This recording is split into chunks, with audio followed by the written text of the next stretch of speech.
que de compartir la palabra. Aprovecho de saludar a los hermanos también que están ahí en Zoom, ya están conectados. Entonces, el día de hoy, Mical, si me ayuda, por favor, vamos a tratar de resolver esta primera pregunta, ¿ya? ¿Para qué sirve la iglesia? Y vamos a tomar como referencia bíblica el Evangelio de Mateo, capítulo 16, versos 13 al 18, que la verdad va a ser el texto base, ¿ya? No me voy a detener tanto en el texto en sí mismo, sino vamos a ir revisando varias partes de la Biblia como para tratar de resolver esta pregunta fundamental que tenemos que responder y es cuál es el propósito o para qué sirve la iglesia. Mateo capítulo 16, verso 13 al 18, un pasaje conocido, dice,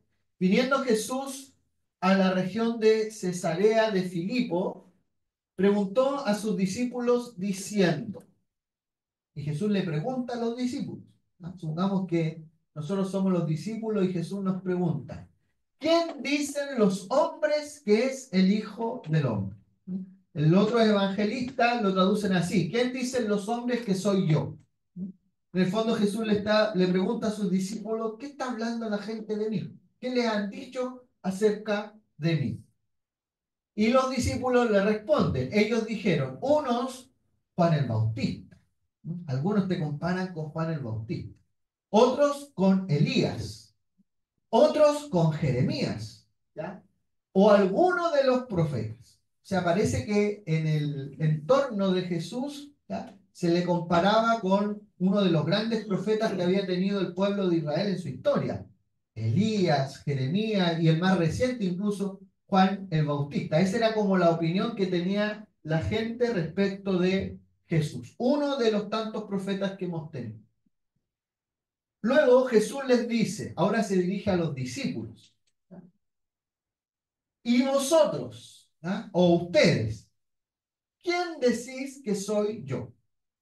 Una cosa es lo que opina la gente, ¿ah?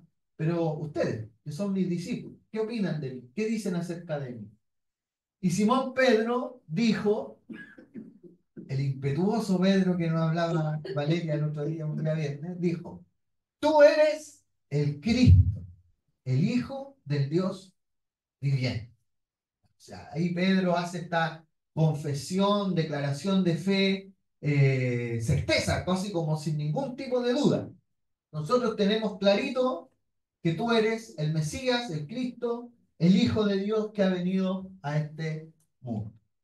Y Jesús le responde a Pedro, bienaventurado, dichoso eres Simón, hijo de Jonás, porque no te lo reveló carne ni sangre, es decir, no te lo reveló ninguna persona humana, sino mi Padre que está en los cielos.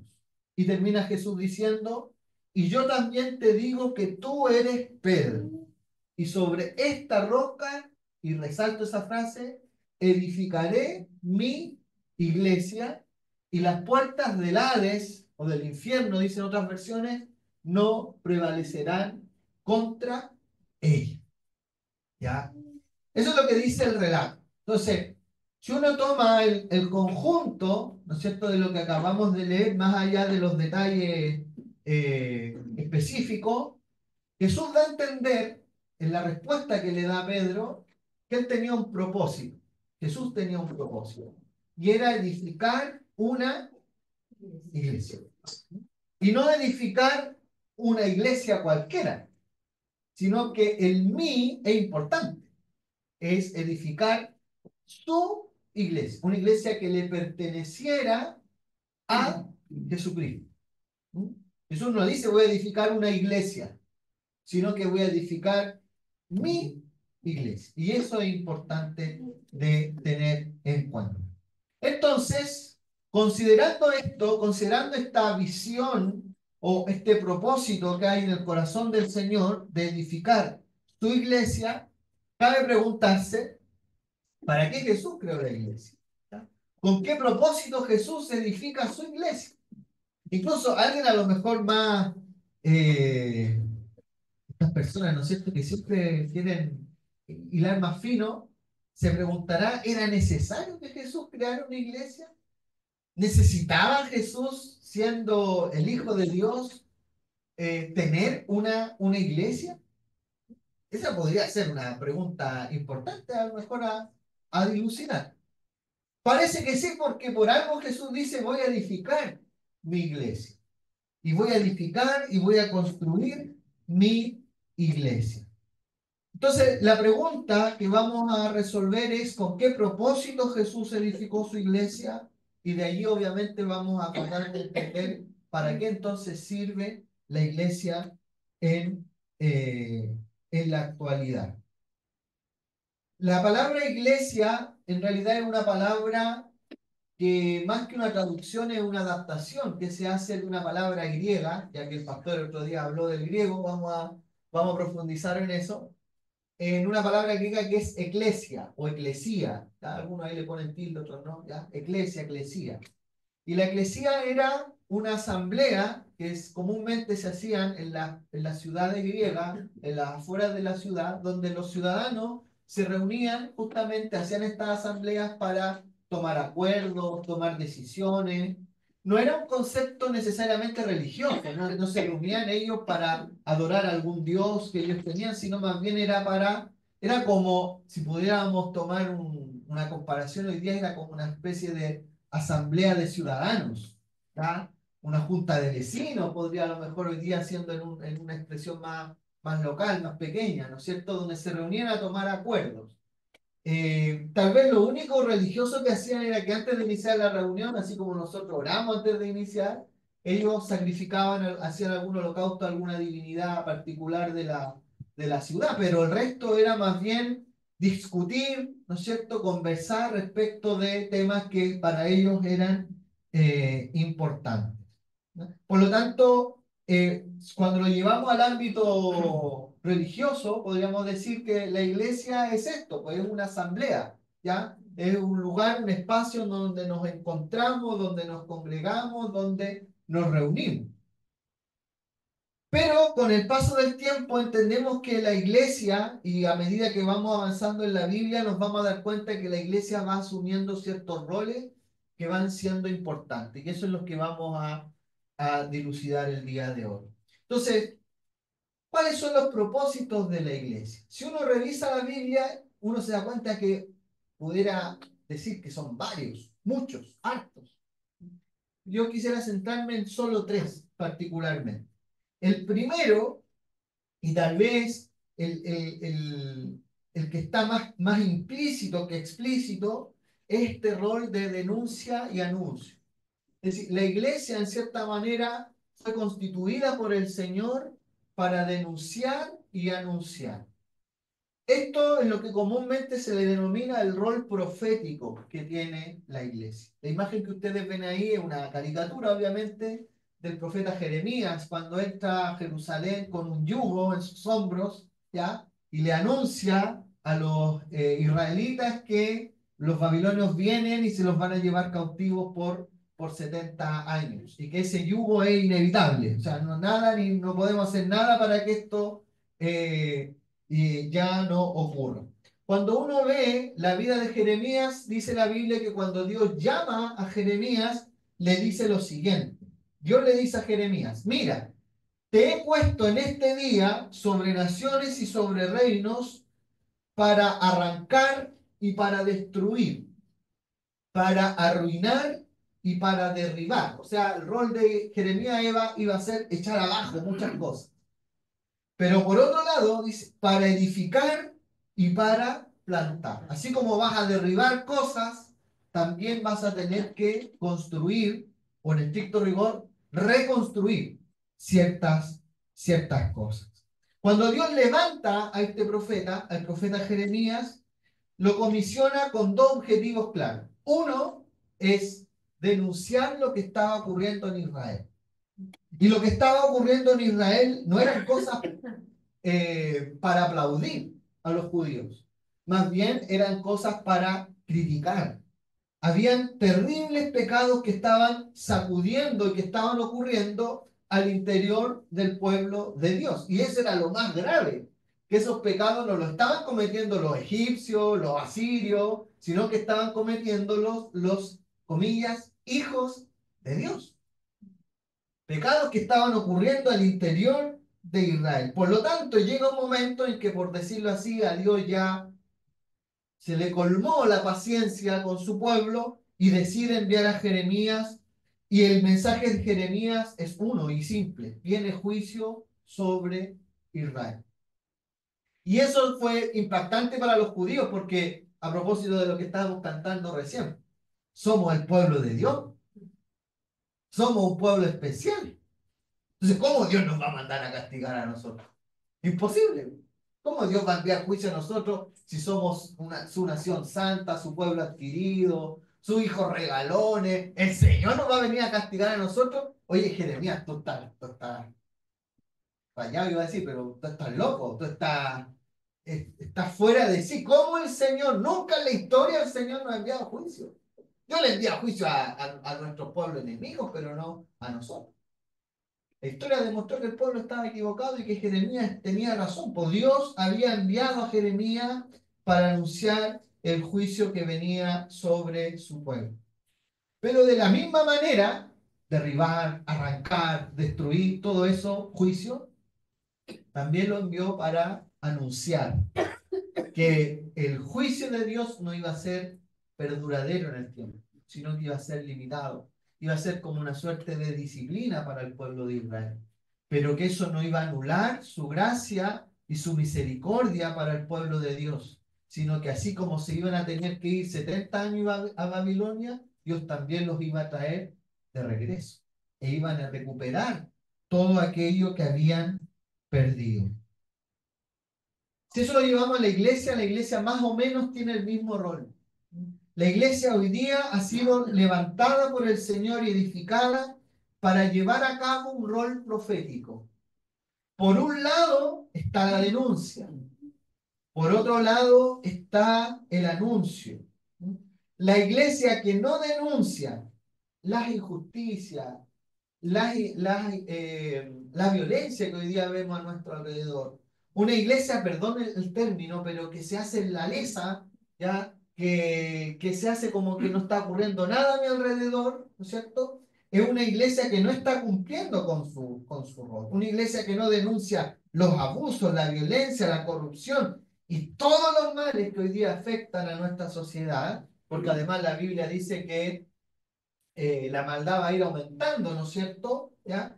Es una iglesia que no está cumpliendo con uno de sus mandatos, que es justamente poner el dedo en la herida, o el dedo en la llaga, como se dice, ¿cierto? Tenemos que ser una voz. Una iglesia que no hace esto, ¿sabe lo que ocurre? Es lo que dice Jesús. Se vuelve una iglesia insípida, sin sabor. Una iglesia que al final está, pero que no hace nada. Una iglesia que no se vuelve relevante. Una iglesia que dice cosas, pero que la iglesia dice, oye, pero ¿qué tiene que ver conmigo eso? Entonces, la iglesia ha sido levantada por el Señor para denunciar las injusticias, la violencia, todos los males que vemos en nuestra sociedad deben incomodarnos. No nos podemos quedar con los brazos cruzados viendo lo que ocurre a nuestro alrededor. Tenemos un rol profético. La iglesia tiene un rol profético, tiene que denunciar. Pero de la misma manera que denuncia, también tiene que anunciar. Una crítica que a veces escuchamos hacia la iglesia en general, cuando uno dice la iglesia, pero somos nosotros al final, pero la crítica es para nosotros, es que somos buenos a veces para enrostrarle los pecados a la gente, la denuncia, ¿no? Hay mucha gente que dice, no, si ustedes lo único que hacen es juzgar a los demás, ¿cierto? Y si los podemos mandar al infierno, bueno, gloria a Dios también por ello, ¿ya? ¿No es cierto? Y hay personas que a veces tienen esa imagen de la iglesia. No, si la iglesia lo único que hace es decirnos que somos pecadores y mandarnos para el infierno. Pero ¿y dónde queda el anuncio?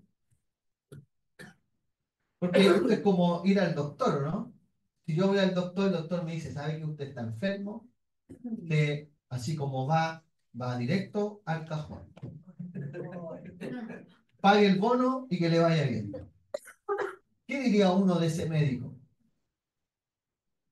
Horrible atención. Horrible atención, ¿cierto? Porque uno no va al médico a que le diga que se va a morir. Uno va a que le diga, ya, mira, si sigue así te va a morir, pero si hacemos esto, si seguimos este tratamiento, el cajón va a tener que esperar un par de añitos más. ¿Ya? Un par de años es como a la cosa, no, pero va a tener que esperar un par de añitos más. Uno espera que el doctor, así como le diga el diagnóstico, le denuncie, por así decirlo, lo que uno tiene, la enfermedad que uno tiene, también le diga qué puede hacer, le anuncie qué puedo hacer para mejorar o para evitar ese destino fatal, ya que a lo mejor, si no sigo un cierto tratamiento, pudiera generarse. Los profetas hacían lo mismo. Si usted lee los libros proféticos, se va a dar cuenta que la primera parte del libro es puro juicio. No, hasta aquí está todo mal, ustedes no tienen, parece que no hay ninguna oportunidad. Y al final como que hay un capítulo, ahí como casi saliendo del libro, donde el profeta dice, pero si nos volvemos al Señor, pero si nos volvemos a Dios, brotará un vástago, ¿ya? Habrá esperanza, saltaremos para aquí, ¿no es cierto? Saltaremos como becerros en la manada.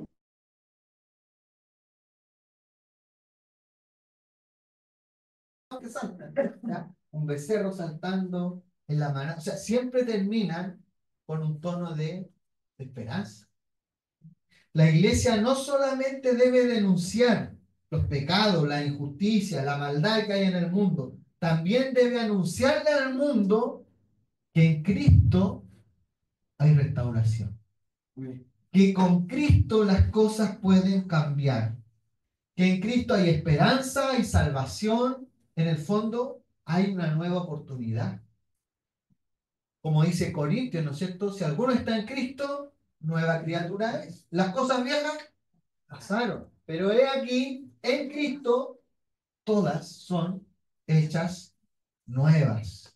Jesús cuando se levanta en la sinagoga a predicar, dice, el Espíritu del Señor está sobre mí, por cuanto me ha ungido para dar buena nueva a los pobres, me ha enviado a sanar a los quebrantados de corazón, a pregonar libertad a los cautivos, vista a los ciegos, libertad a los oprimidos, a predicar el año agradable, a predicar el año agradable del Señor.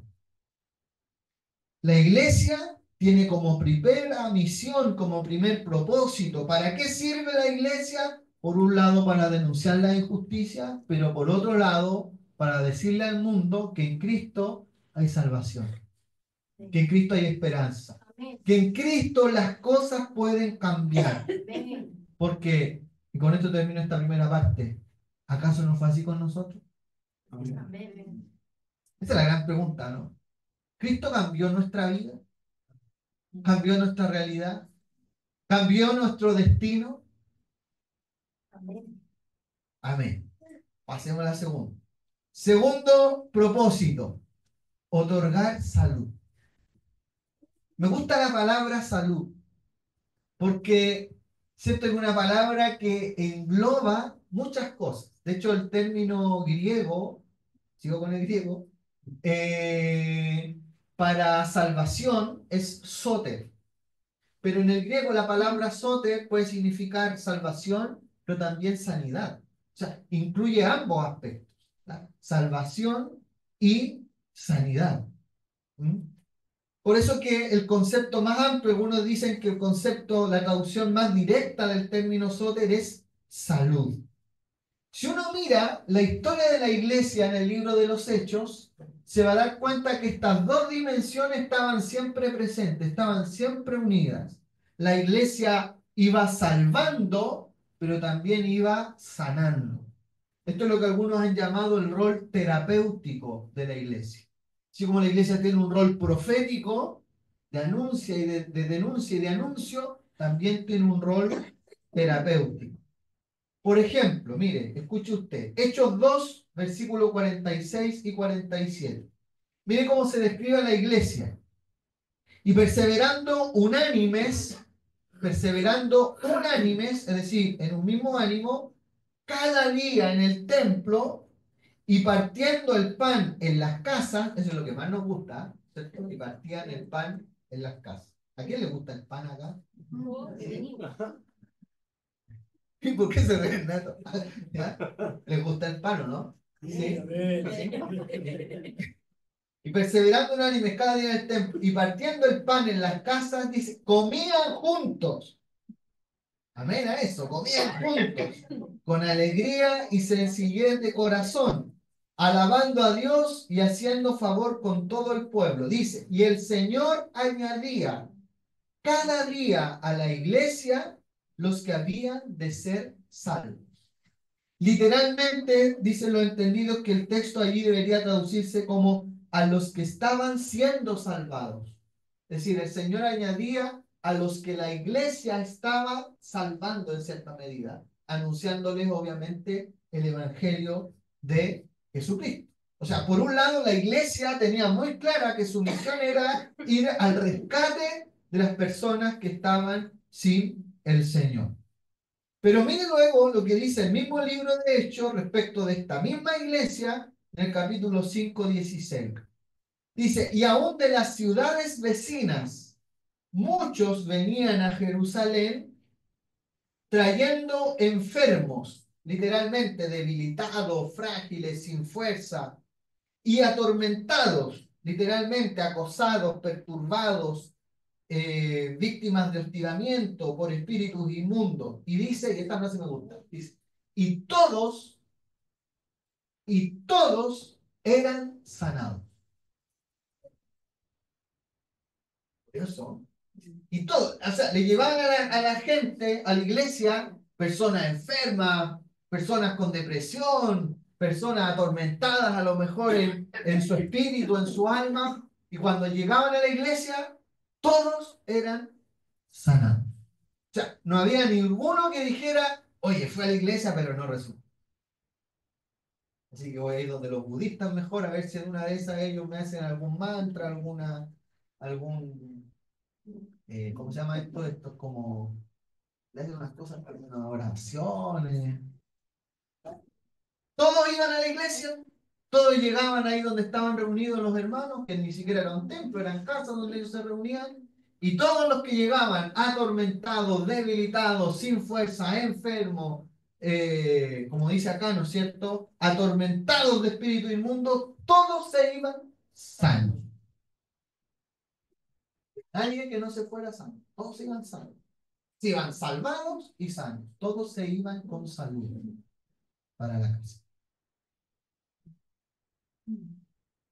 Ambos textos, el que dice que la iglesia iba, el Señor añadía a la iglesia a los que iban siendo salvados, y este de Hechos 5 donde dice y todos eran sanados, nos muestran que durante los primeros años de la iglesia, los discípulos de Jesús hacían su trabajo terapéutico.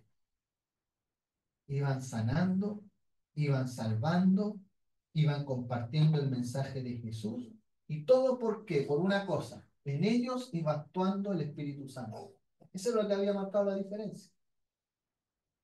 Que en Hechos 2, capítulos antes de esto, había descendido sobre ellos, había venido sobre ellos el Espíritu Santo.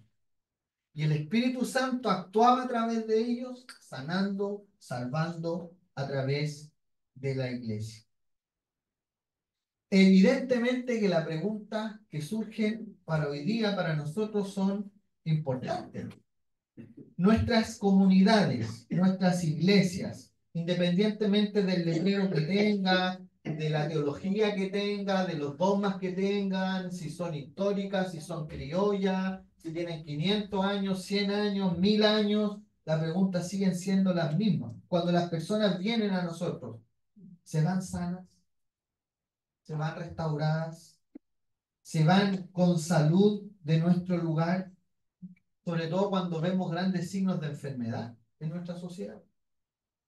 Ayer, una iglesia amiga me invitó a hablar sobre un tema para adolescentes. Investigando, hay una encuesta que se hizo 2023 y que a grosso modo, no les voy a dar los datos ahora, pero a grosso modo indica que la mayoría de los adolescentes entre 12 y 17 años hoy día sienten que su vida en Chile no tiene sentido. Dicen, soy un fracaso, soy un inútil, no sirvo para nada, estoy solo, en realidad no sé para qué me trajeron a este mundo. Eso es un signo de enfermedad. Nuestros adolescentes, nuestros jóvenes, no saben cuál es su propósito en la vida. La pregunta es, ¿cómo estamos restaurando esas vidas que se están sintiendo inútiles? Entonces después se matan, perdón que lo diga así, porque no encuentran sentido a su existencia, ¿no? O hacen cosas contra ellos mismos, porque dicen, bueno, si no sirvo para nada, bueno, ¿qué hago acá? Y eso está documentado, lo hizo el gobierno, lo tiene ahí en la estadística, ¿ya? Y eso es solo uno. Ustedes saben que además Chile es un país que está envejeciendo, o sea, tenemos en 20 o 30 años más, la mayoría de los que estamos aquí vamos a ser personas mayores, ¿ya? Con todo lo que eso significa, abandono, ¿cierto? Pobreza a lo mejor, y un montón de situaciones. Entonces, ver en nosotros las personas, ni hablemos de salud mental, ni hablemos de todas esas cosas, ver en nosotros las personas un lugar donde poder encontrar sanidad, liberación, restauración, acogida, acompañamiento en nuestras iglesias. Y tal vez la pregunta más clave acá, y ojo hermano, esto no estoy tirando palos, no vean que estoy tirando palos, ¿eh? Esto es para la iglesia en general. ¿Cómo está actuando el Espíritu Santo en nosotros hoy día? Porque una cosa es tener el Espíritu Santo. Yo creo que aquí todos lo tenemos, ¿no es cierto? Un poco amén. Ya, poco amén. Tenemos el Espíritu Santo, ¿no? Amén. La pregunta es, ¿está actuando en nosotros y a través de nosotros? Una cosa es tener algo. Usted puede tener mucha plata, pero si la tiene ahí guardada, no le va a servir de mucho. A no ser que usted la use, ¿cierto? Que accione. Acá ocurre lo mismo. Tenemos al Espíritu Santo, gloria a Dios, pero está actuando en nosotros y a través de nosotros. Y por último, con esto termino. Tercer propósito. Para lavar los pies. Esto es obviamente una metáfora, ¿ya? Pero recuerde que la pregunta es, ¿para qué sirve la iglesia? La iglesia sirve para denunciar los pecados, para denunciar la violencia, pero también para traer esperanza. También para restaurar, sanar, liberar, traer salvación a las personas en la persona de Jesús. Pero también, y un tercer propósito que podemos encontrar en la Biblia, es el poder lavar los pies de las personas. Jesús, el último día antes de morir, dice que después de que cenaron con los discípulos, hizo un acto, un gesto que llamó la atención de varios de ellos, particularmente de Pedro. Dice que tomó un lebrillo, la Reina Valera, un lavatorio, diríamos hoy día, se ciñó una toalla y comenzó a lavarle los pies a sus discípulos y a enjugarlos, dice Juan capítulo 13, con la toalla con que estaba ceñido. Esta práctica de lavar los pies era un gesto tremendamente importante en la antigüedad. Nosotros hoy día nos movilizamos con diferentes medios, vehículos, bicicletas, motocicletas, ¿cómo se llaman estos que van como en una scooter, ¿ya? Uber, Cabify, Didi, ya, los que son de Rancagua conocerán las cachapuadas, las manzanadas, la Galbus, ya, los buses interurbanos, su Andimar, su Expreso Santa Cruz, ¿ah? Su Wike, también de repente, cuando no hay nada, un Wike siempre salva, un Tacoa, un Ruta H, ¿ah? Un Rimarbus, una vez parece que iba a San Vicente, ¿no? Rimarbus. Pero en la antigüedad todo era a pie. De hecho, los medios de movilización, así, la gente adinerada se movía en camello, pero eran muy pocos los que tenían acceso a camello. o a caballo. Ya en el desierto los caballos tampoco eran muy, porque no estaban acostumbrados al clima. ¿Ya? Entonces casi todo era a pie. ¿Ya? Entonces cuando un caminante llegaba a un hogar, lo primero que deseaba que era agüita fresca para los pies.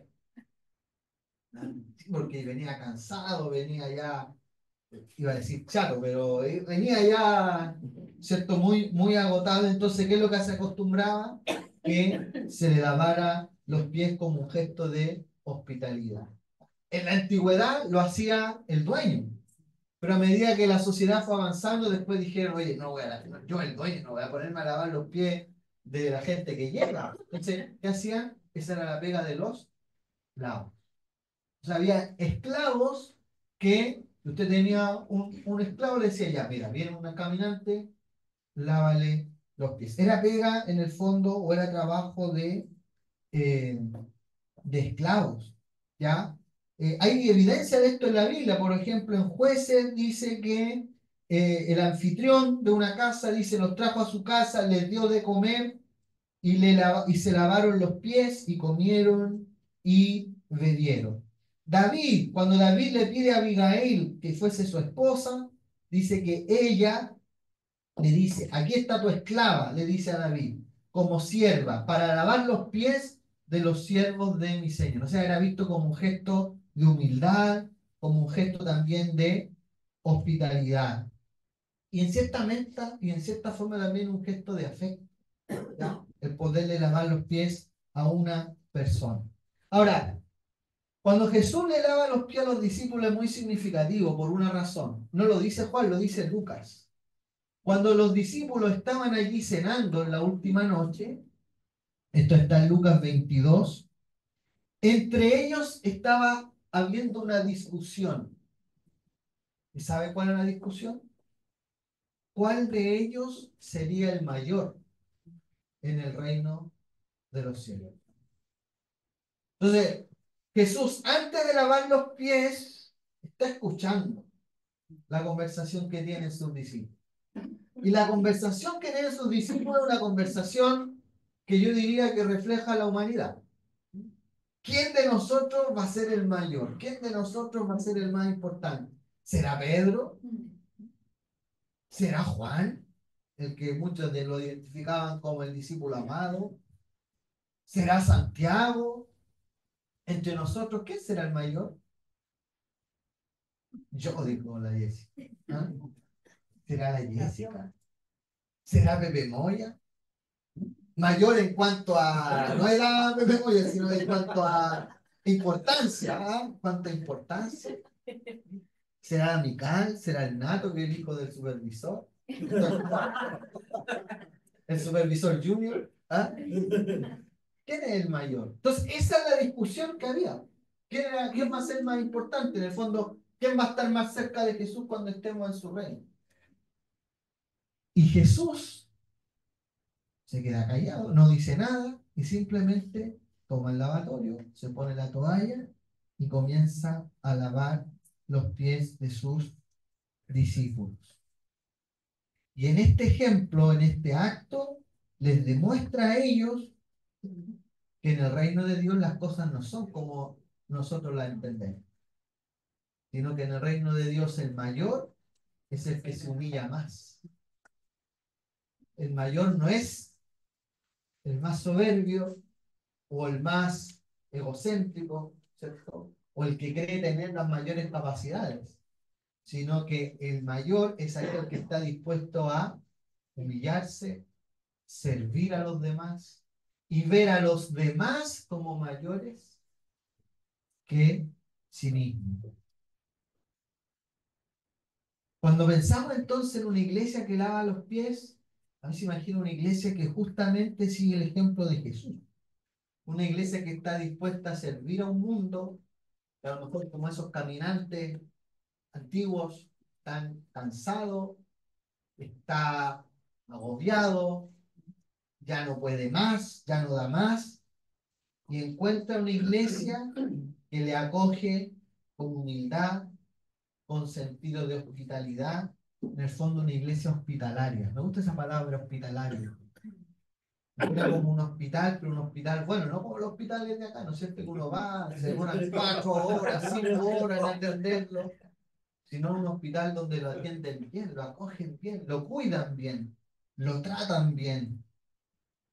En una sociedad calificada por algunos filósofos como la sociedad del cansancio, la sociedad está necesitando una iglesia que le refresque, que le entregue descanso. Y si Jesús está con nosotros, ahí está el descanso. Jesús dijo, ¿no? Vengan a mí todos los trabajados y cargados, que yo les haré descansar. Pero hoy día que no está Jesús presente, ¿dónde debiera venir las personas a encontrar descanso, alivio? La iglesia.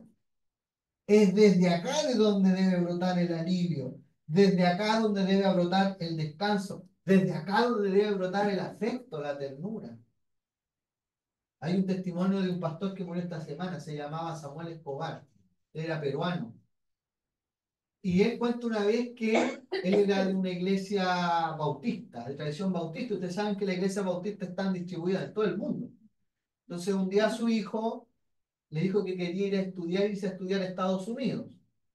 Y como él tenía nexos con la iglesia bautista, buscó iglesias, pastores de allá que a lo mejor le pudieran dar cobija, ¿ya? A su hijo que quería irse a estudiar a Estados Unidos.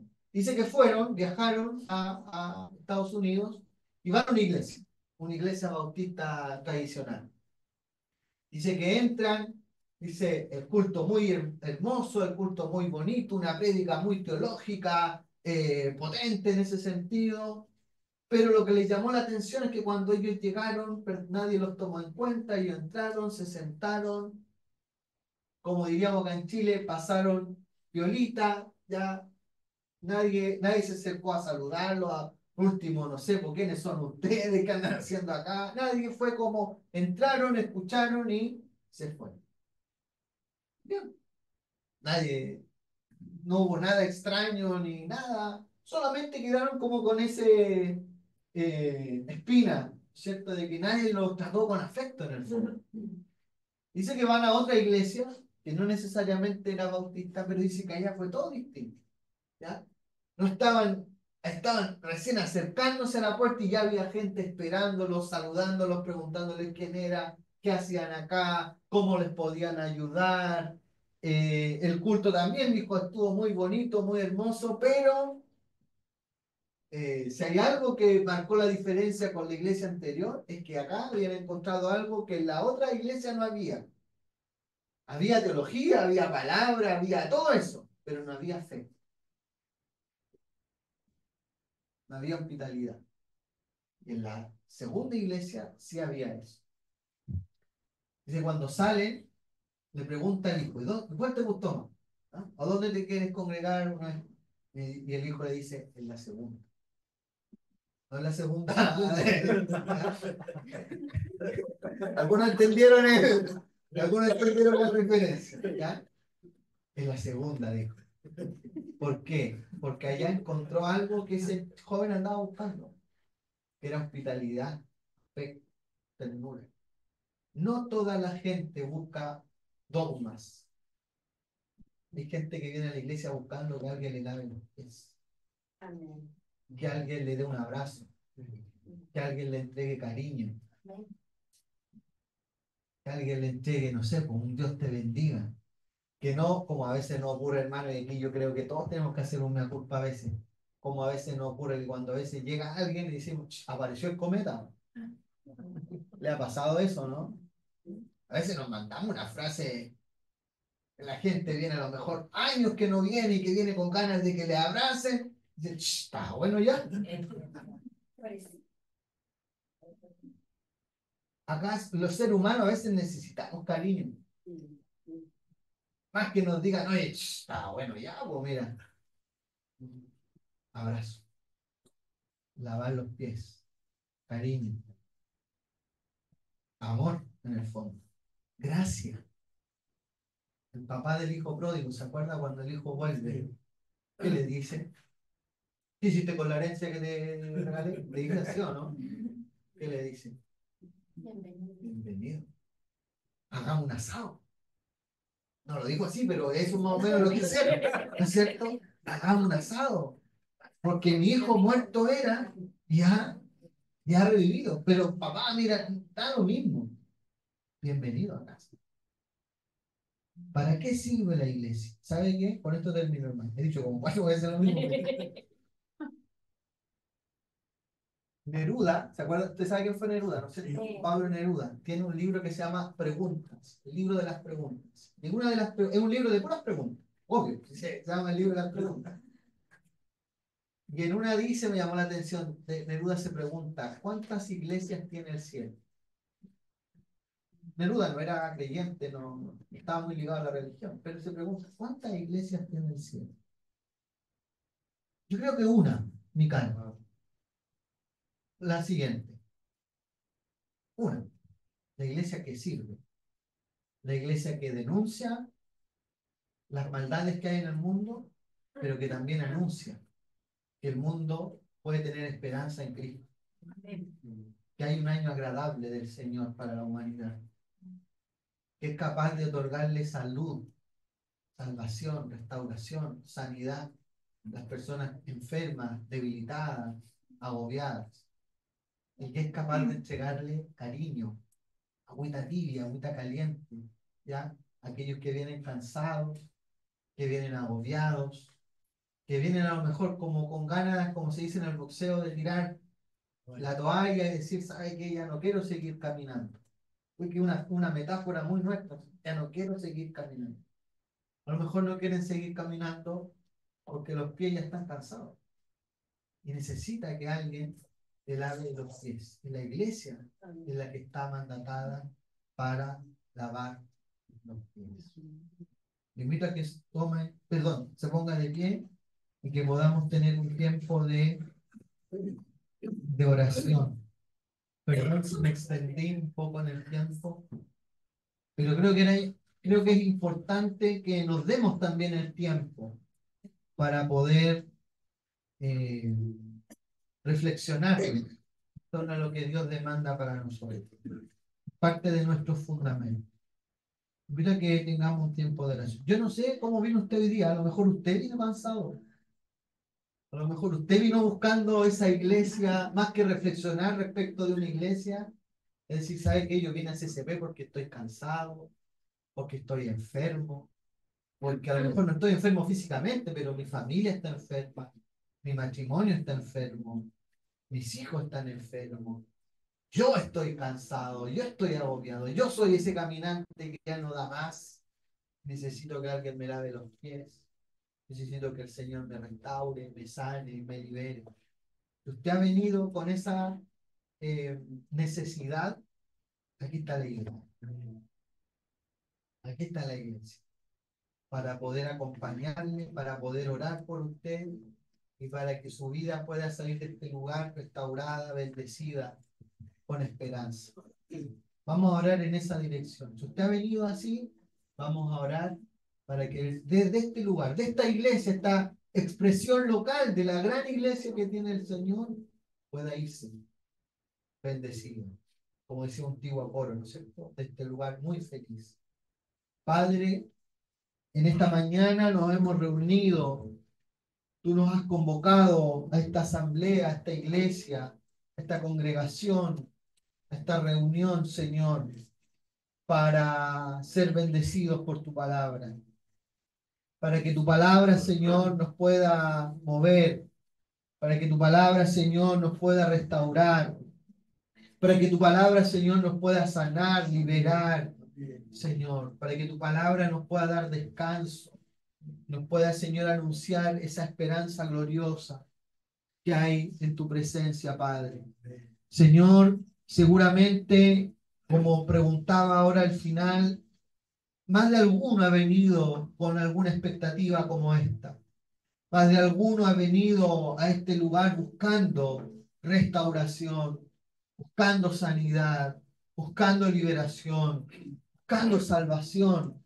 Porque a lo mejor están o estamos desesperados, angustiados, aproblemados, Señor, como esa gente que se reunió con David en esa cueva llamada Adulam, donde dice que se reunieron con él toda la gente atormentada, necesitada, agobiada.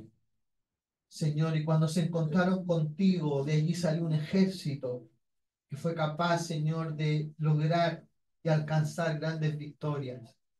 Padre amado, que esta iglesia, esta comunidad de fe que se reúne domingo tras domingo, los viernes, enfermo los sábados y en la semana en la oración y así tanto, Señor, se pueda transformar en esa comunidad que restaura, que libera. Este lugar pueda ser visto como ese hospital donde vienen los caídos, donde vienen, Señor, los heridos, donde vienen, Señor, aquellos que están moribundos y que encuentran acá medicina, encuentran acá esa agua que les puede purificar, que les puede limpiar, que al llegar acá, Señor, se encuentren y vean en nosotros, Señor, porque nosotros somos tu iglesia, vean en nosotros esa mano amiga, ese abrazo, Señor, sincero, que es capaz de restaurar corazones, que es capaz, Señor, de restaurar el alma y de sanar, Señor, las heridas que puedan haber.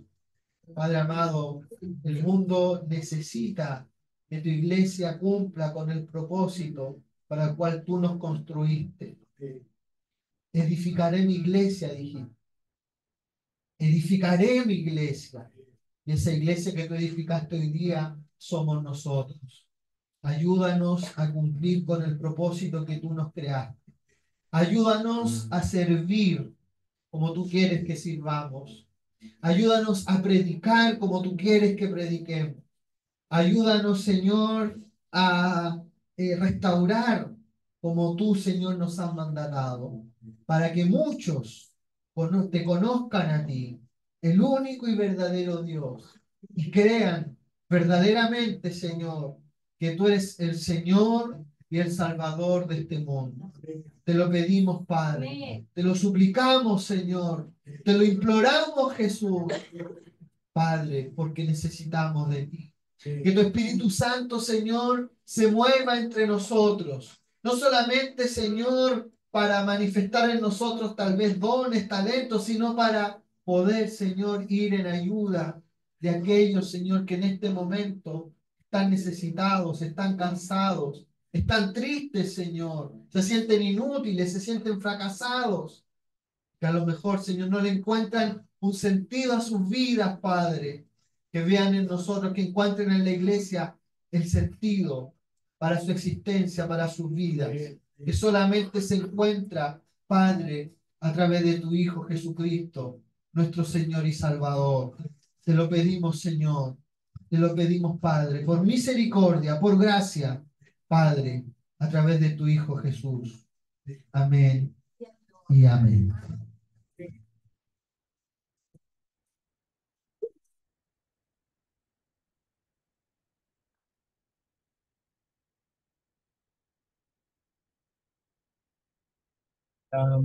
Santo,